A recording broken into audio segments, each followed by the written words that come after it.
London had the particular sort of winter that turned breath to lace and hope to habit. In such a season, bargains were made in drawing-rooms scented with beeswax and regret, while snow pressed its cheek to the windows like a listening child. Lady Evelina Harcourt sat very straight on the faded blue settee of her aunt's parlour, hands folded, chin lifted, the model of composure one adopts when dignity must stand in for fortune. 3 months earlier, her father's debts had burst like a carriage wheel on cobblestones, swift, loud, and impossible to ignore. Their townhouse was let. Their servants dismissed with tender apologies and coins scraped from the bottom of a porcelain dish.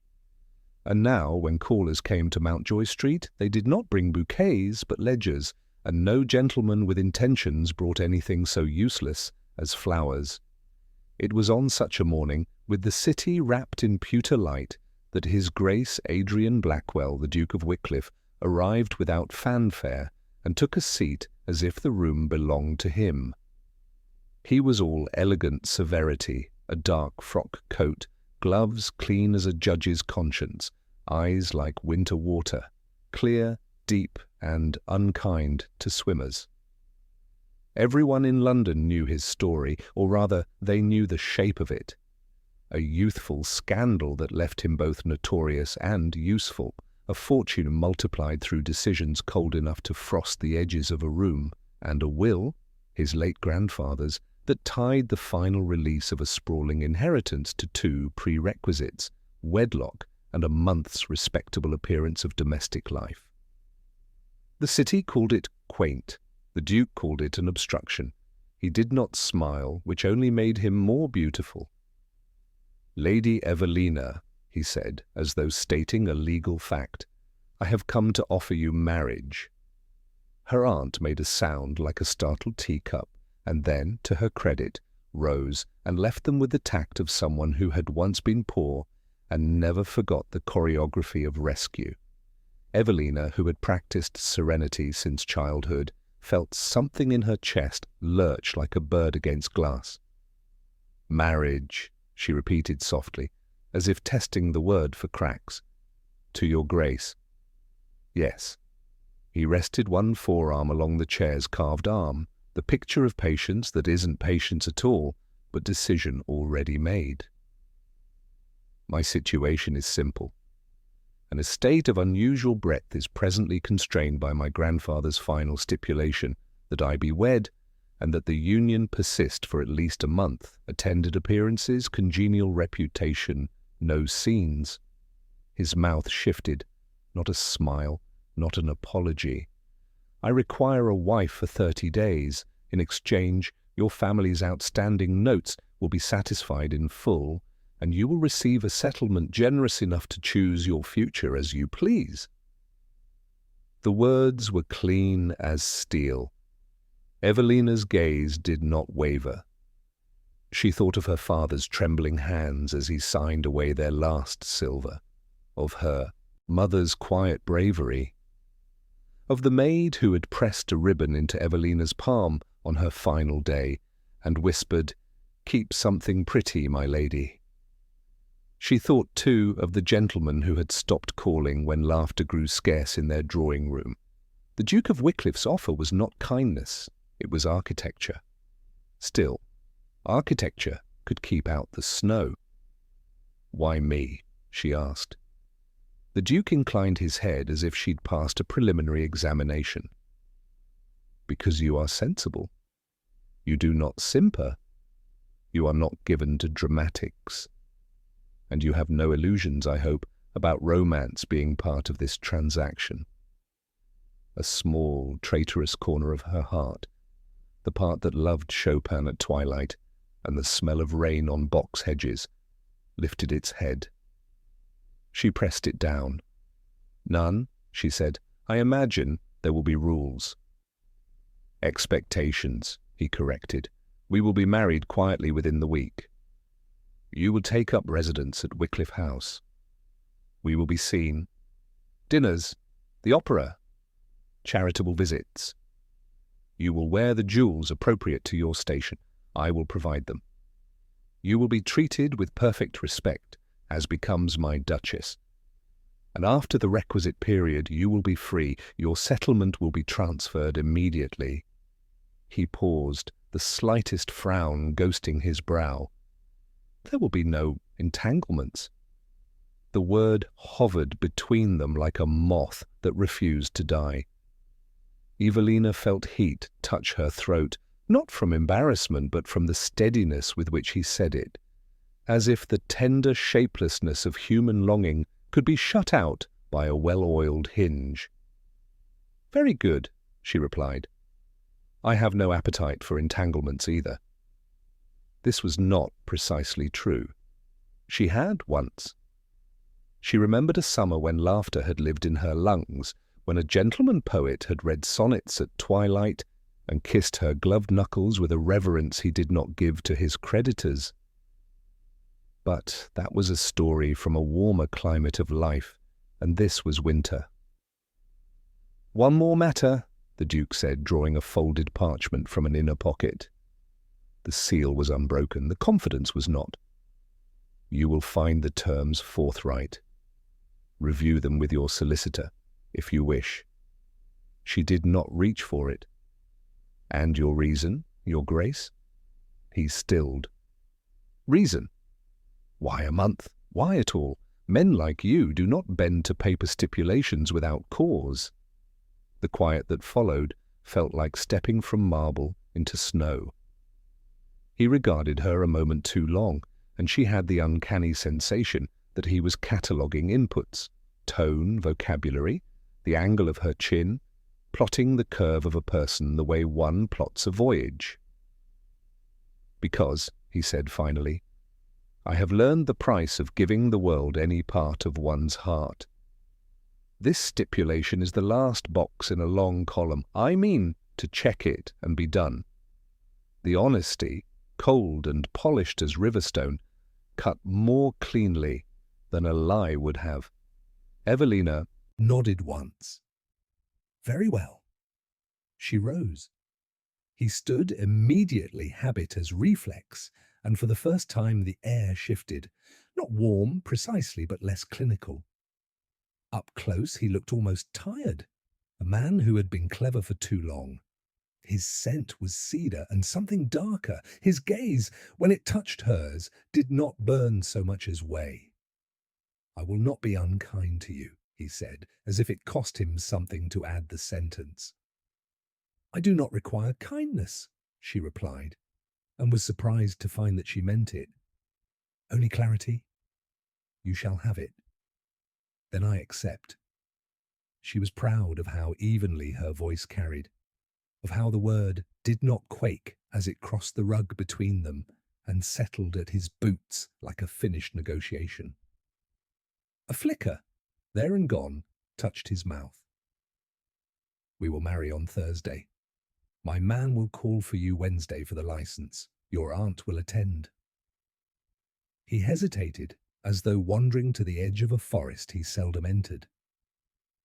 "If there is anything you wish to keep from your former house, instruct my steward. He will see it done." She inclined her head.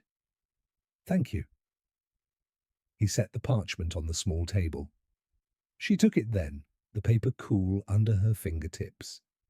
For an absurd instant she imagined what it would be to place her hand not on vellum, but against his wrist, to feel the precise and living beat there. She shut the door on the thought before it could embarrass her heart.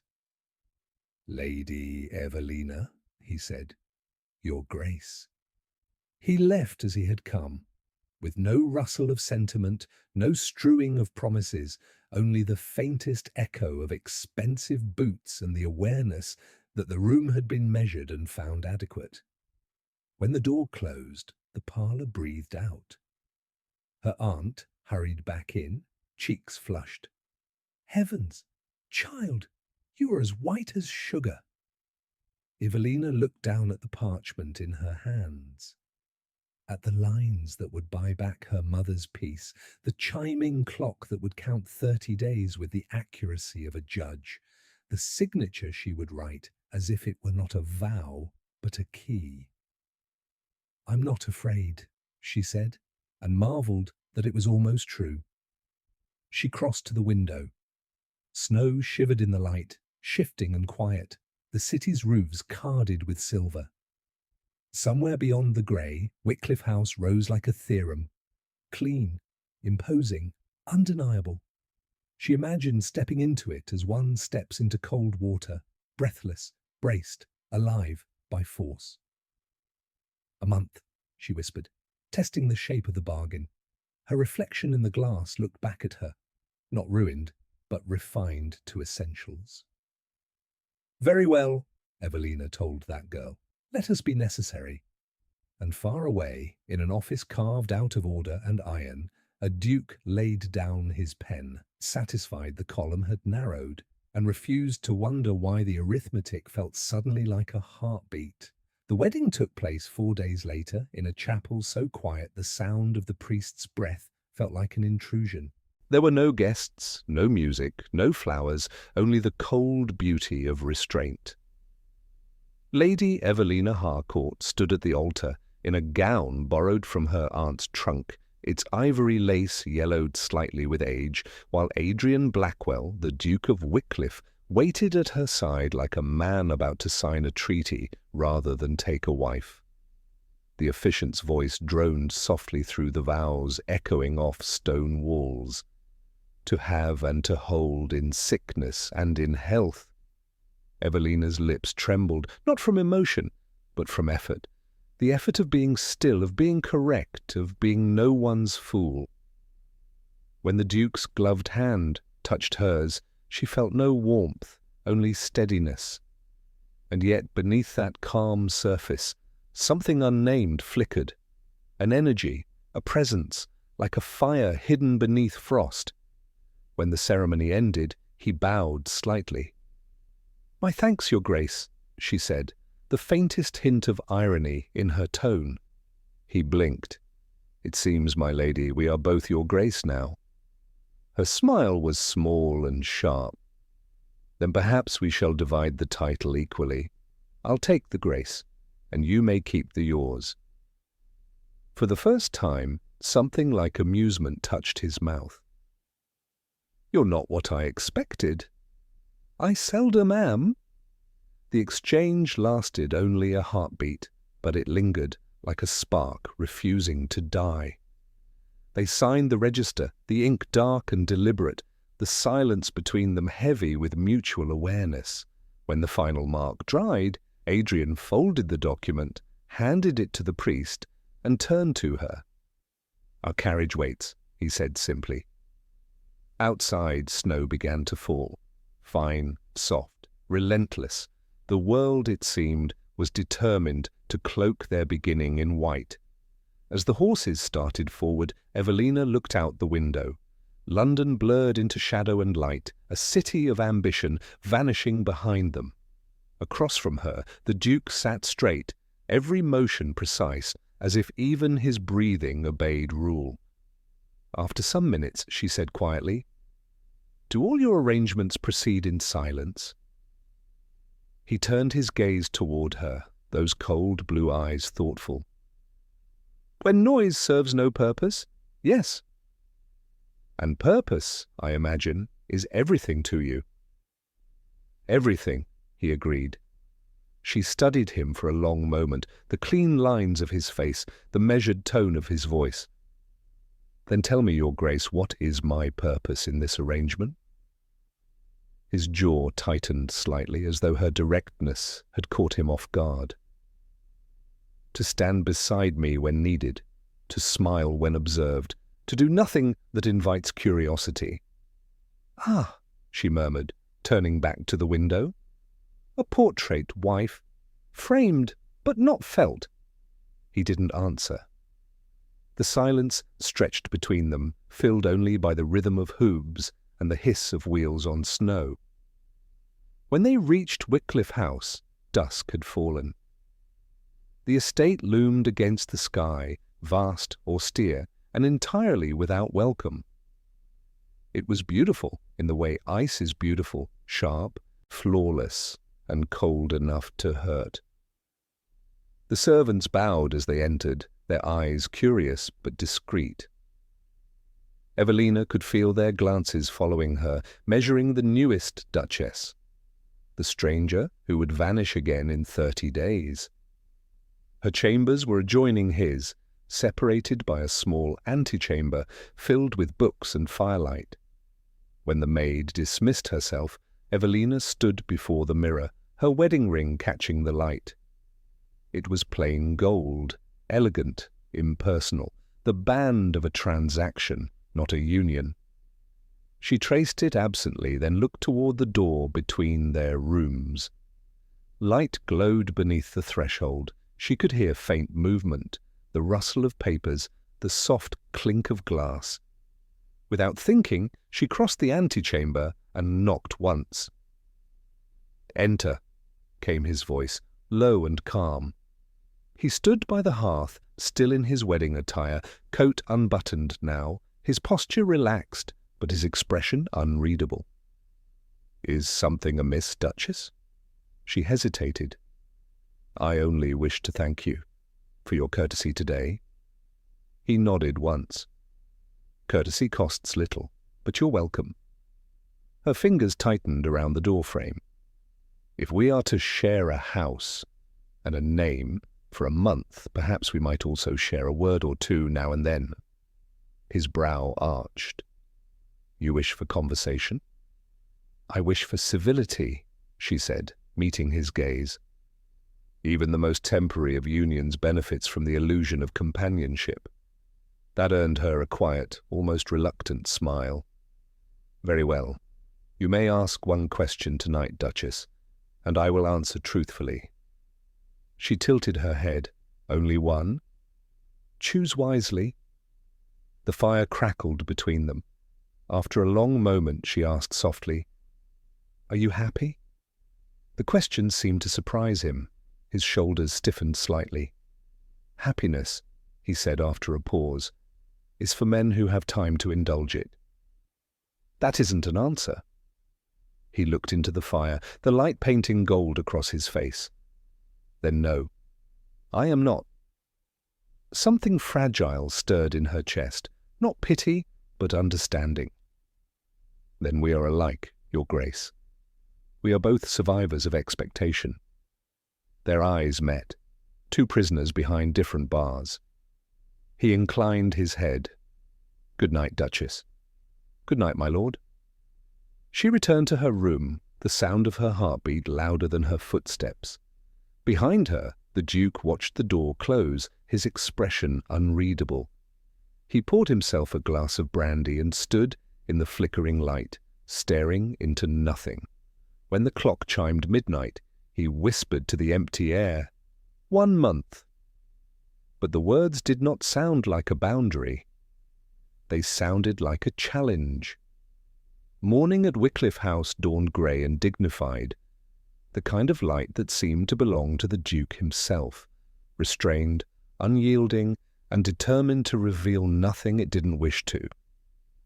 The estate stretched vast and immaculate, its gardens still bare from winter, its corridors lined with portraits that never smiled. Lady Evelina Blackwell, for so the world must now call her, woke to the sound of faint bells and distant footsteps. The air smelled faintly of cedar and lavender polish, a scent too clean to be comforting. Her maid, timid and efficient, greeted her with a curtsy. "Breakfast will be served in the East Room, Your Grace." The title still felt strange, like wearing another woman's name. When she entered the dining room, the Duke was already seated.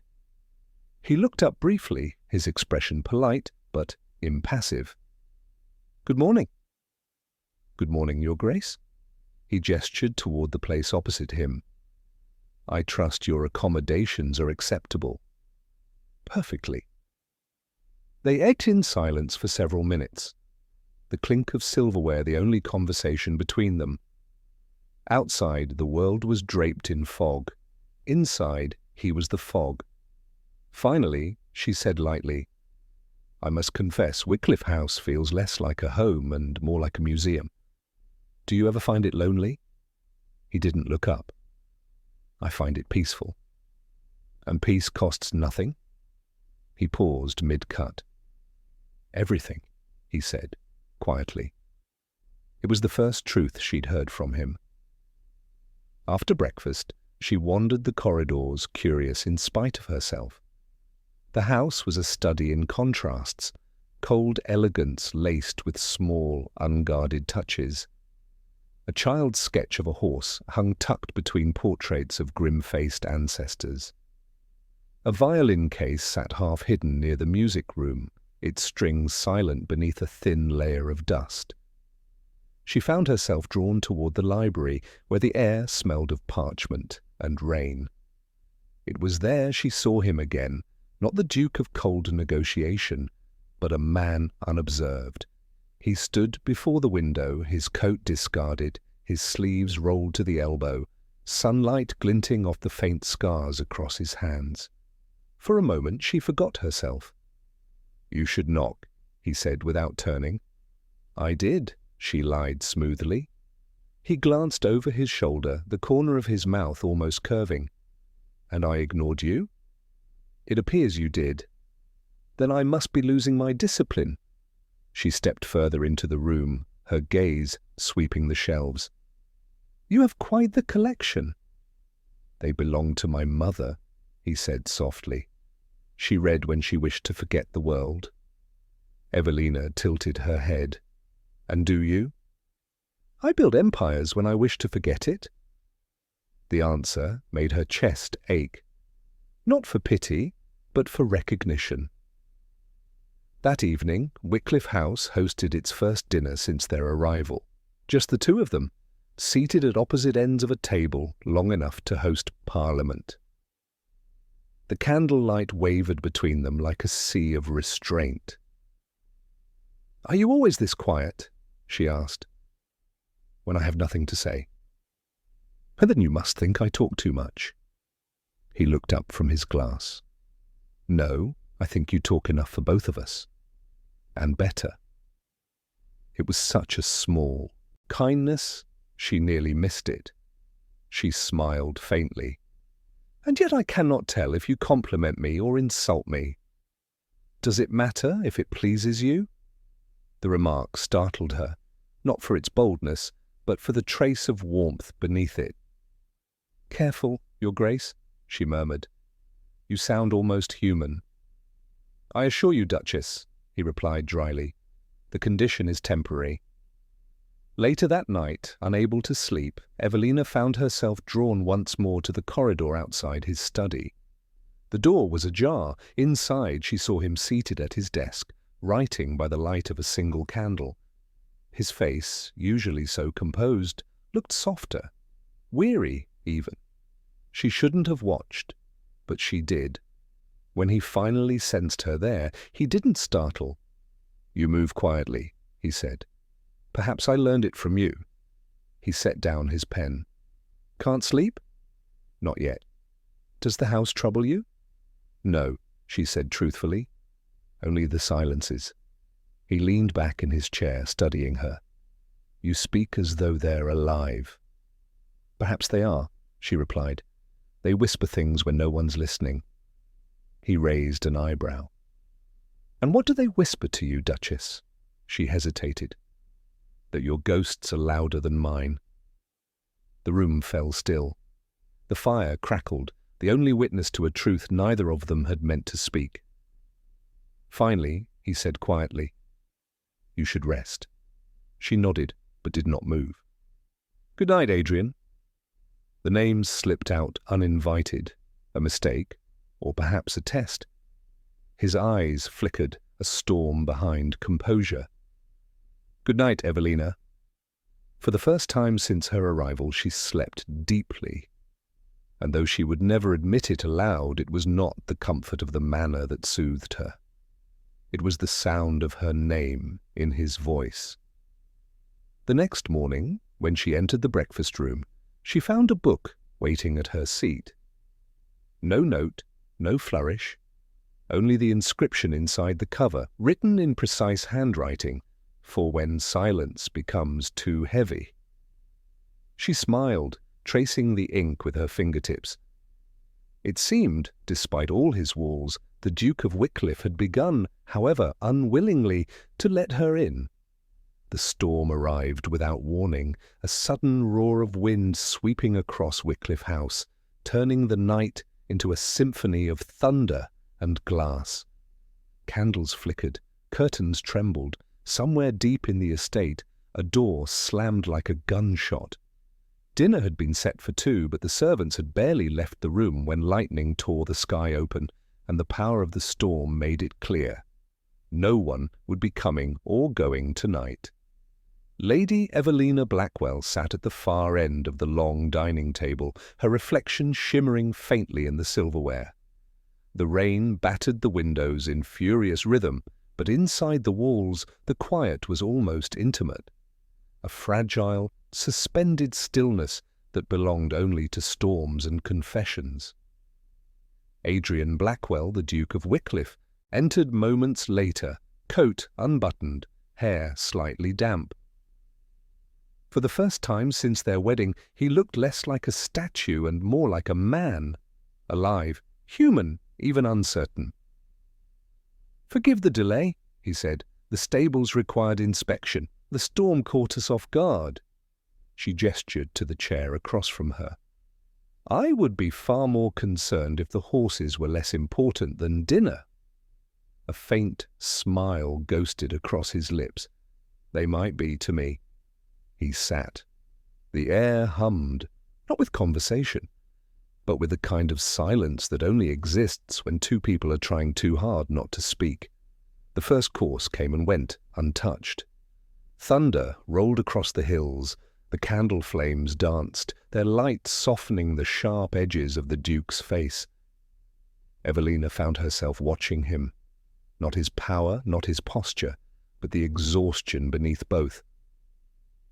"You work too much," she said suddenly. He blinked, taken aback. "Work is a safer companion than most people. And yet it makes for rather cold company." His gaze met hers, calm, assessing, almost fond. "You are not afraid to speak plainly. I've learned that silence only benefits men who enjoy it." The corner of his mouth twitched. Amusement, perhaps admiration. "I see now why you were chosen for this bargain. You are inconveniently direct." "I see now," she countered lightly, "why you preferred a temporary wife." His smile faded. "And what do you see, Duchess?" She tilted her head, eyes unflinching. "A man who fears permanence." The words landed between them like a spark on dry parchment. For a long moment he said nothing. Then quietly, "Perhaps I have reason to." Lightning flared, illuminating his face, the stillness, the faint shadows under his eyes, the past written in lines he did not yet know he revealed. Evelina leaned forward, her voice softer now. "Then tell me, Adrian, what reason?" He looked at her, startled by the sound of his name from her lips. Something broke loose in his composure, like ice cracking on a river. "My father," he said after a pause, "was a man of admiration. My mother, a woman of faith. They loved loudly, foolishly. The world took their weakness and made a spectacle of it." He turned away, the flickering candlelight catching the faint tremor in his hand. "When she died, he drank himself into ruin. I watched love destroy them both, and the estate. So I built walls instead. They don't crumble when hearts do." Evelina listened in silence. When he looked up again, his expression was raw, not broken but dangerously honest. "And you?" he asked. "What do you fear, Duchess?" She hesitated, not because she didn't know, but because the truth was harder than defiance. "I fear insignificance," she said softly. "That I'll pass through life unseen. That I'll be remembered for surviving rather than living." He studied her as though committing her face to memory. "You are not insignificant." The words, quiet as they were, struck her like thunder. "No," she whispered. "No." He rose slightly, leaning across the table, his voice steady but low. "You walk into a room and the air changes. People notice?" "I notice." The last two words came like a confession he hadn't meant to give. The storm intensified, wind shrieking, candles bowing low. A particularly sharp crack of thunder made her flinch. Instinctively, his hand shot across the table, catching hers. Neither moved. The contact was light, fingers against fingers, but it carried the force of something neither had planned for.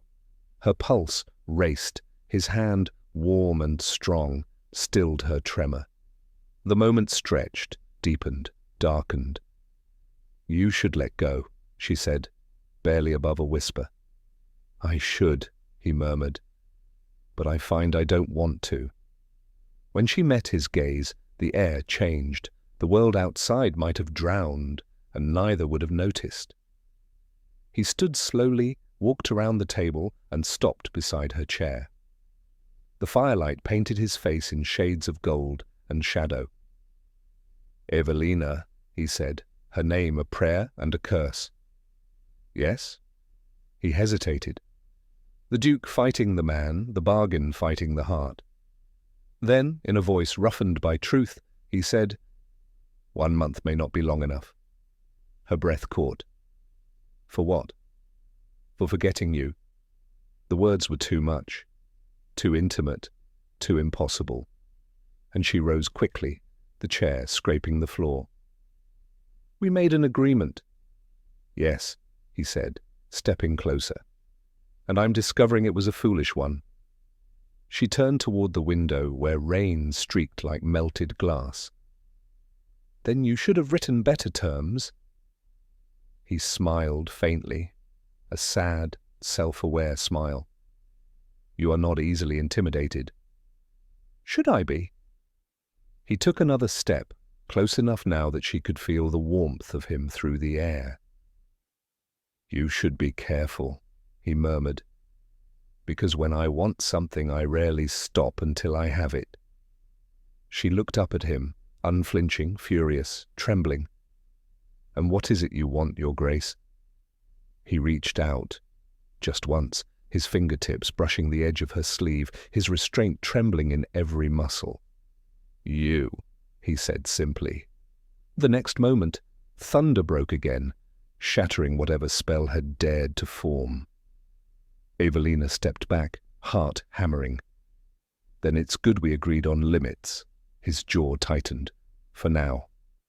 She turned toward the door, pulse racing, voice shaking. "Good night, Your Grace." "Good night, my Duchess." The storm swallowed the rest, but neither of them slept that night. For outside, the rain fell endlessly, and inside, a different kind of flood had begun. The one no contract could contain. The storm did not pass quickly. It lingered over Wycliffe House for 2 long days, muting the world into shades of grey. The servants moved. Softly through the corridors, fires were lit in every room, and the air itself seemed heavy with something unspoken. Lady Evelina Blackwell tried to occupy herself with reading, embroidery, even a brief attempt at the pianoforte. But nothing silenced the echo of last night's words, "you." That one word had dismantled every careful barrier she had built. It haunted her now, in every candle flame, in every footstep she heard beyond her chamber door. By evening, the rain returned in earnest, a relentless, rhythmic drumming that seemed to demand confession. When her maid retired for the night, Evelina remained awake, sitting by the window in her nightdress, the fire's reflection flickering across her skin. She told herself she was not waiting for him. She lied. In his own chambers, Adrian Blackwell, the Duke of Wycliffe, was no less restless. He stood before the hearth, coat discarded, glass of brandy untouched. The scent of rain and cedar clung to him, the firelight catching in his eyes. The eyes of a man who had lived too long in control, now cracking beneath the weight of feeling. He had not meant to speak the truth. he had never meant to want. But she had said his name, softly, like forgiveness, and something in him had answered. He crossed the floor, each step a battle between reason and ruin. When the clock struck midnight, he lost. The corridor between their chambers was quiet, save for the whisper of the storm outside. He paused before her door, hand hovering inches from the polished wood. He could still turn back. But then he remembered her voice. "You should be careful." And he realized he was tired of being careful. He knocked once, gently. The sound made her heart leap. For a long breath she didn't move. Then she rose, bare feet silent against the carpet, and opened the door. The sight of him, shirt unbuttoned at the throat, hair disheveled, eyes dark and uncertain, stole the air from her lungs. "Adrian," she whispered. He froze. The sound of his name again, spoken like a secret, undid what little control remained. "I shouldn't have come," he said, voice low. "Then why did you?" A pause. "Because I can't stop thinking of you." Her pulse quickened. "This isn't what we agreed." "I know." "Then why break it?" He took a step closer. "Because you've turned silence into something I can't endure." They stood only inches apart now, the air between them alive, trembling. "You're trembling," he murmured. So are you," she said softly. Lightning flashed, briefly illuminating his face, the struggle there, the rawness. He lifted a hand but stopped just short of touching her. "If I touch you now," he said, voice shaking, "I won't stop." "Then don't." That was all it took. The moment his hand brushed her cheek, the world outside vanished. Rain hammered the windows, thunder rolled across the hills, but inside only the sound of their breath remained. He kissed her, not with haste, but with reverence, as though he feared she might vanish if he moved too quickly. Her hands rose to his chest, feeling the steady thrum of his heartbeat beneath her fingertips. When they finally broke apart, she was breathless. "Adrian!" He pressed his forehead against hers. "Tell me to stop, Evelina, please." But she didn't. Instead, she whispered, "Don't you dare." He exhaled sharply, a sound halfway between surrender and salvation, and kissed her again. Hours blurred into moments. The fire dimmed, the storm softened. What began as desperation became something quieter, deeper, a communion of two people who had forgotten how to belong. He was gentler than she expected, and more uncertain. Every movement seemed an apology for the years he had spent pretending to be made of stone. She answered him with tenderness, not forgiveness, not pity, but the truth he'd never allowed himself to feel. When the rain eased into silence, they lay tangled in the half-light, the world holding its breath outside. Evelina traced the faint scar along his shoulder with her fingertips. "You hide behind coldness, but you're not cold at all," she said softly. He turned toward her, eyes heavy with the exhaustion of honesty. "No, only afraid." "Of what?" "Of needing someone I can't keep." She smiled faintly. "Then perhaps you shouldn't have married me." He laughed quietly, a sound rare and beautiful. "I said I needed a wife for a month. I didn't know I was asking for ruin." Her hand brushed his cheek, thumb tracing the line of his jaw. "Then let us both be ruined." He caught her hand and kissed her palm. Once, slowly, as though sealing a vow neither of them had made aloud. When dawn came, the world outside was still. The storm had passed, leaving the gardens washed clean and glittering with dew. Evelina woke first. The fire had gone out, but warmth lingered in the room, not from embers, but from him. Adrian slept beside her, his usual composure replaced by something almost boyish in its peace. She watched him for a long moment. The rise and fall of his chest, the faint furrow in his brow, the vulnerability of a man who had finally stopped pretending he didn't feel. She wanted to stay in that stillness, to believe that time had lost its power. But the truth came creeping back, as it always did.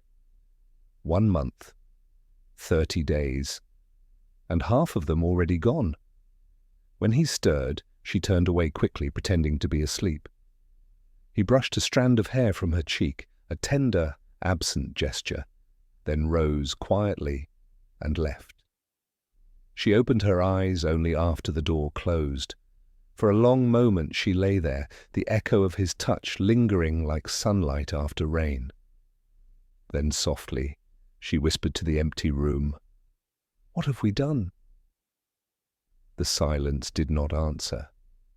But somewhere in the manner she heard him stop, as if the same question had just struck him, too. The days that followed blurred into a fragile rhythm. Stolen glances across breakfast, hands brushing in corridors, quiet laughter shared where servants couldn't see. What began as a bargain had become something unspoken, tender, and impossibly doomed. Lady Evelina Blackwell had stopped counting days. She told herself that time didn't matter anymore, that moments like these, soft and uncertain, could not be measured in numbers. Yet every sunset reminded her otherwise. The calendar in the Duke's study remained turned to the same page. February, its last week, circled in ink. The end was coming.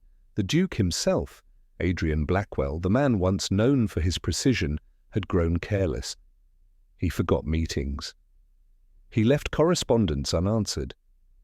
He walked the gardens with her in the evenings, sometimes saying nothing at all, just listening to the world breathe around them. One night, as they stood beneath a budding magnolia tree, she said softly, "When the month ends, will you return to London?" He looked at her for a long time before answering. "There are things that await me there, business, responsibility. But I find I'm beginning to resent them." She smiled faintly. "That sounds dangerously close to freedom." "Or folly," he replied, voice quiet. "Depending on who judges it." She met his gaze. "And you, Your Grace, are you ready to be judged?" His eyes softened. "Not by anyone but you." By the 30th morning, the house had changed. It no longer felt like a fortress. The staff smiled more. The halls carried warmth instead of whispers. But beneath the calm, both of them knew it was the calm before undoing. The carriage was ordered for the next day. Her settlement was prepared, deeds, letters, and a sealed envelope addressed to her name, written in his immaculate hand. When she found it waiting on her vanity, her heart tightened. The note inside was simple. For your independence, as promised. For your silence, as trusted. For your happiness, as hoped. A.W. It was not love. It was farewell, dressed as gratitude. She folded the letter carefully and set it aside. Then, with the stubbornness only heartbreak can bring, she went to find him. He was in the library, as she knew he would be, seated behind his desk surrounded by ledgers and letters he hadn't touched. When she entered, he looked up, startled by something in her expression, a steadiness that was not calm but resolve. "You've written my future for me," she said softly, "and signed it with finality." He rose slowly, eyes guarded. "I kept my word, Evelina. You are free." "Free?" she repeated. "To what? To vanish from your world and pretend this month never existed?" He hesitated. "That was our agreement." She laughed then, softly, but without mirth. "You speak of our agreement as though it were scripture. Tell me, Adrian, does your heart obey your contracts too?" His expression faltered. "You think this is easy for me?" "I think," she said, stepping closer, that you are a man who believes emotion is weakness, that if you end this cleanly, you can keep your pride intact." He clenched his jaw. "You would rather I kept you by force?" "No," she whispered. "I'd rather you kept me by choice." Silence stretched between them, long, aching, unforgiving. He turned away, running a hand through his hair, voice rough. "Evelina, I can't give you what you deserve." She took another step, closing the distance. "And what is it you think I deserve?" "A man who isn't bound by his ghosts." She reached up, touching his arm gently. "And what if I want the man who is?" He froze. Her touch undid him. The simple grace of it, the quiet certainty. "I told myself I could do this," he murmured, eyes closed. 1 month, a transaction, no attachments. "And?" He opened his eyes, they burned. "And I was a fool." He kissed her then, not the desperate kiss of temptation, but the sorrowful one of goodbye. It was gentler than their first, yet infinitely more painful.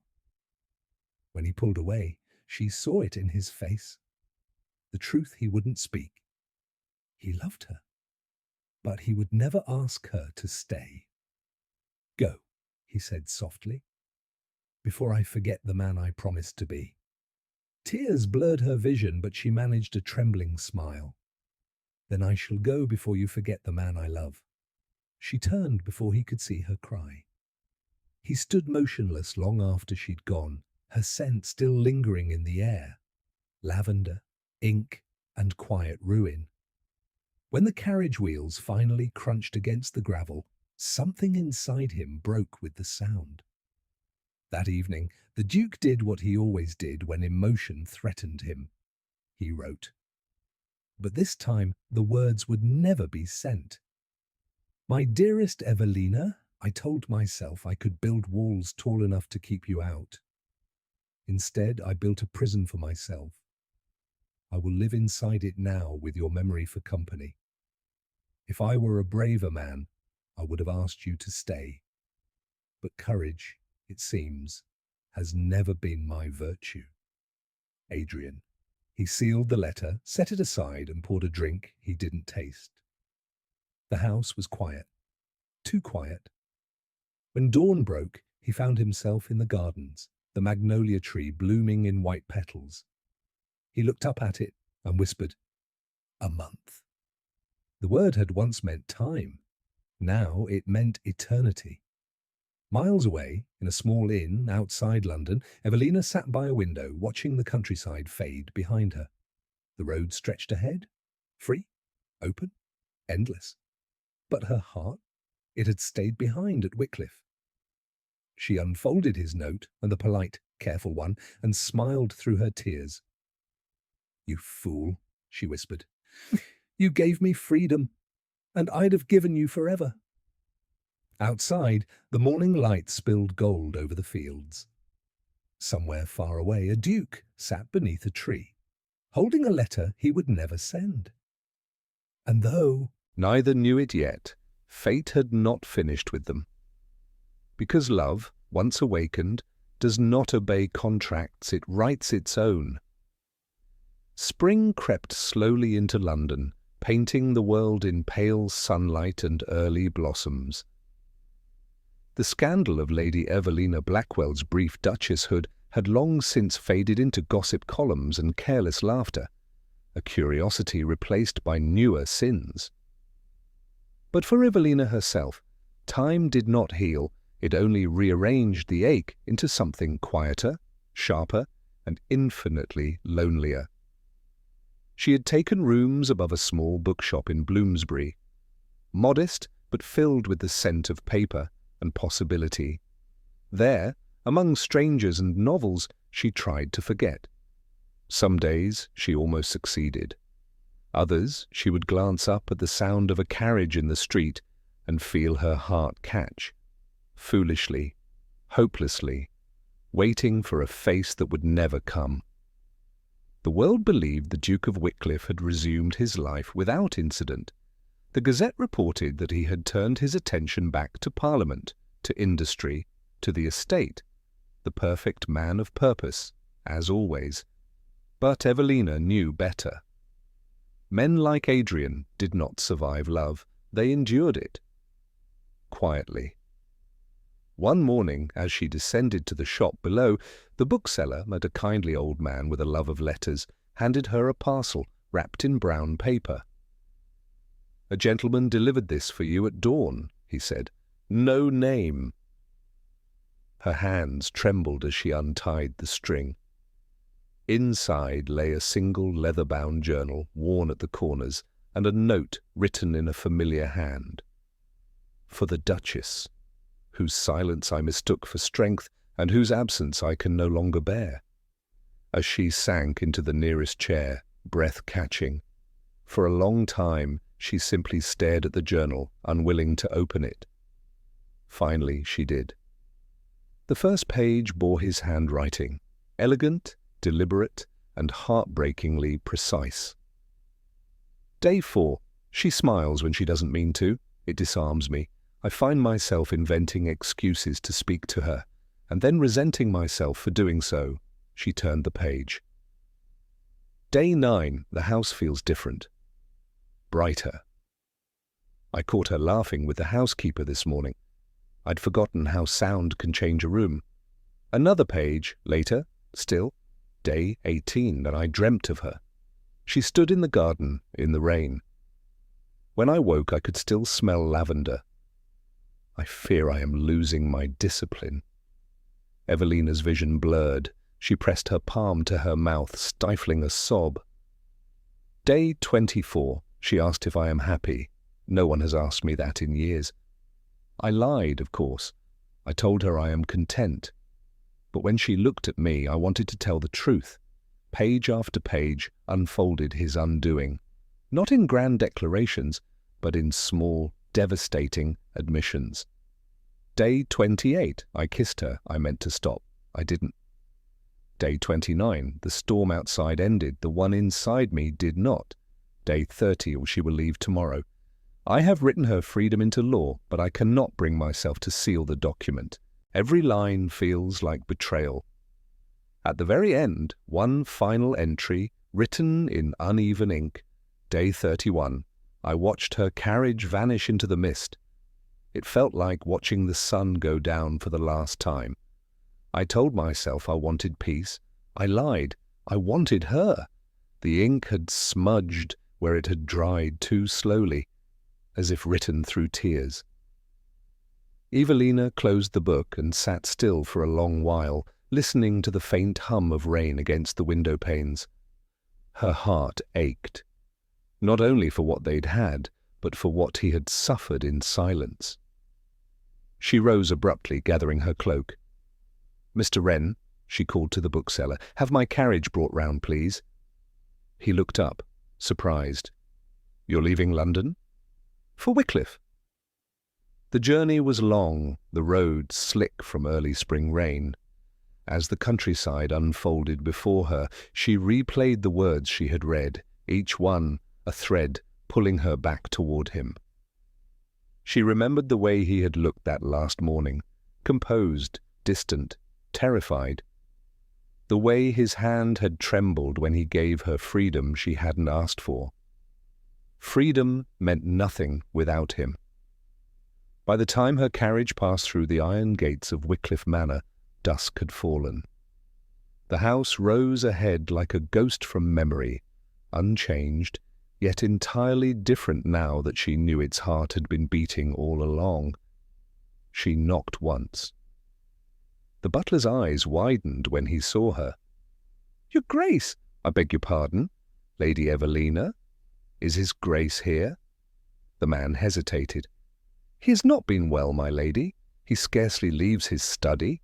She didn't wait for him to finish. Her steps echoed down the marble corridor, the scent of cedar and smoke drawing her forward. She found him in the library, of course, surrounded by shadows and unopened letters.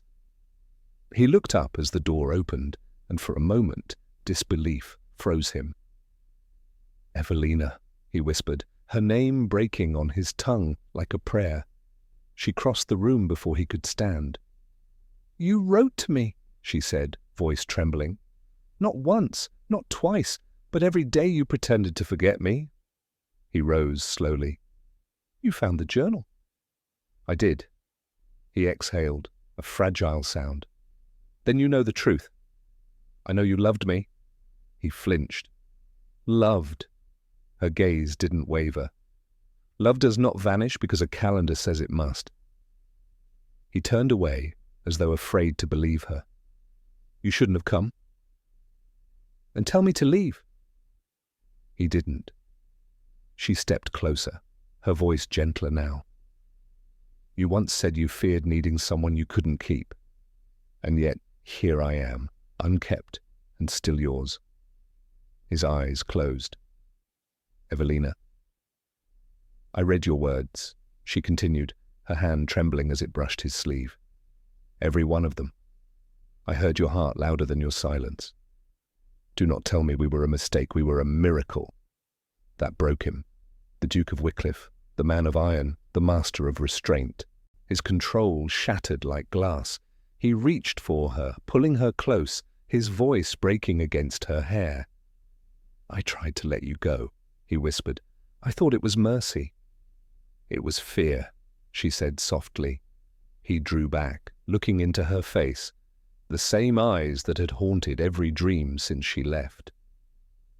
"And what now?" he asked. "What becomes of us?" Evelina smiled through her tears. "We stopped counting days." That night, Wycliffe House was alive again. Fires rekindled, music softly playing from a forgotten piano, the echo of laughter returning to its halls. In the library, beneath the magnolia blossom framed by the window, the Duke and his Duchess stood together as the rain began to fall once more. But this time they did not hide from it. Adrian lifted her hand to his lips. "No more contracts," he murmured. "No," she agreed, "only vows." He smiled, a true, unguarded smile, and kissed her as thunder rolled far away, soft and distant, like applause from the heavens themselves. The morning after her return dawned soft and golden, the kind of light that carried no memory of storm or sorrow. The sky over Wycliffe House was clear for the first time in months, its air sweet with the scent of wet earth and new magnolia blooms. Evelina woke to the sound of quiet movement beside her, papers rustling, the soft scrape of a chair. Adrian was already awake, seated by the window in his shirt sleeves, the early light gilding the edges of his hair. For a long moment, she simply watched him. He looked younger in the sunlight, almost peaceful, as though the ghosts that had haunted him had finally grown weary and gone to rest. When he turned and saw her watching, his expression softened, not the polite civility she had once known, but something real. "Good morning," he said, voice low. "Good morning," she whispered back. He hesitated, then smiled faintly. "I wasn't sure you'd still be here." She rose, wrapping the sheet around her shoulders like a shawl. "Then you know me poorly, Your Grace." He crossed the room to her, fingertips brushing her cheek. "I know you entirely too well. I just don't trust my luck." She caught his hand and pressed it against her heart. "Then stop calling it luck." His lips curved. "What should I call it then?" "Love," she said simply. The word hung between them, unadorned, undeniable. He exhaled slowly, his thumb tracing the line of her jaw as though memorizing it. "Say it again," he murmured. "Love," she repeated, a smile tugging at her lips. "That's what this is, Adrian. Not a bargain, not a pardon. Just love." He laughed softly, not in disbelief but in wonder. "I've spent my whole life trading everything I felt for everything I thought I wanted. And yet here you are. The one thing I can't buy, can't bargain, can't measure." "Then don't try," she whispered. Just live it. By midday, the entire estate seemed to stir with life. The staff moved briskly, dusting rooms that had long been closed, opening windows that hadn't seen sun in seasons. At Evelina's request, the Duke's solicitor was summoned, not for business, but for something altogether unprecedented. When the man arrived, he found the Duke and Duchess waiting in the garden beneath the magnolia tree, its branches heavy with blossoms. "I asked you here," Adrian began, "not for signatures, but for witness." The solicitor frowned, slightly confused. "Your Grace?" Evelina stepped forward, her hand resting lightly on Adrian's arm. "We wish to renew our vows, not by law, but by choice." Understanding dawned. The man smiled, bowing low. "It would be my honor." Adrian turned to her then, taking her hands in his. "When we stood together in that chapel, I gave you my name, and none of my heart. I thought duty was safer than desire. I was wrong." Evelina's eyes shimmered. "And when I took your name, I thought it was a cage. I didn't know it could be home." He smiled, the kind of smile that came from gratitude, not pride. "So let this be our true beginning. No contracts, no endings, just us." She nodded, voice trembling. "I am yours, Adrian, not by debt nor by pity, but by choice, by love." He bent and kissed her fingers. "And I am yours, Evelina, not for a month, not for a lifetime, for as long as my heart remembers how to beat." The solicitor cleared his throat gently. "I dare say that will hold in any court, Your Grace." Adrian laughed, the sound bright and new. "Then let it be recorded. The Duke of Wycliffe, at last, has made a promise worth keeping." That evening, the house celebrated as if welcoming spring itself. The kitchen filled with music, the servants danced in the halls, and laughter, long absent, echoed off the marble once more. Evelina stood on the terrace overlooking the gardens, watching lanterns flicker among the magnolia trees. The air was cool and sweet, carrying the faint strains of a violin from below. Adrian joined her quietly, wrapping his coat around her shoulders. "They're celebrating us," he said softly. She smiled. "No, my love, they're celebrating peace." "Peace," he repeated. "I never thought it would feel like this." "Like what?" He drew her closer. "Like standing still without fear." She turned in his arms, eyes searching his. "You were never meant to be still, Adrian. You were meant to be seen." He chuckled. "By you, perhaps." "Only me," she whispered. Later, when the festivities faded and the house slept, they walked once more through the gardens, barefoot, silent, the grass cool beneath their feet. The moon hung low, its silver light catching in the white petals around them. Adrian stopped, looking down at her with a tenderness that was almost reverent. "Do you remember what you said to me once? That you feared being insignificant?" She nodded faintly. He cupped her face in his hands. "You are the most extraordinary thing that ever happened to me. You turned my walls into windows." Her eyes filled with tears. "And you turned my silence into song." He kissed her then. Not the desperate kiss of reconciliation, nor the fragile one of farewell, but the steady, enduring kiss of forever. When they broke apart, she rested her forehead against his. "You once gave me a month," she whispered. "Now I want every sunrise after it." "You already have them," he said, smiling against her lips. "Everyone." Years later, the people of Derbyshire would tell stories of the Duke and Duchess of Wycliffe, how their house, once cold as stone, became a place of warmth and laughter, how their marriage, born of convenience, became legend. Children played in the magnolia gardens where their vows were spoken anew.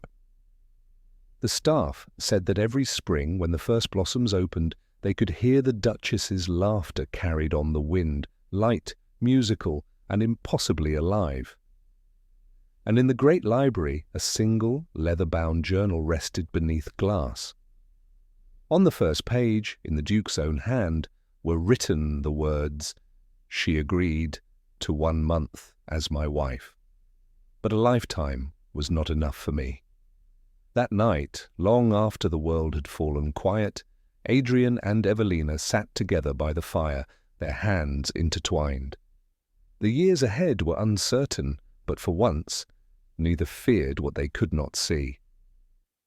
"Tell me something true," she whispered. He smiled, eyes reflecting the flame. "I used to believe love was a storm. Beautiful, but destructive. But now I know better." "What is it, then?" He leaned closer, his breath warm against her skin. "It's the calm that follows, the peace after every tempest. And you, Evelina, you are my calm." Her tears slipped, silent and golden in the firelight. "And you," she said softly, "are my forever." He kissed her gently, sealing the vow once more. Outside, the magnolia petals drifted in the night air, falling, glowing, endless. And so ended the tale of a bargain that began in winter and bloomed into eternity. The Duke who learned to love, and the Duchess who taught him how.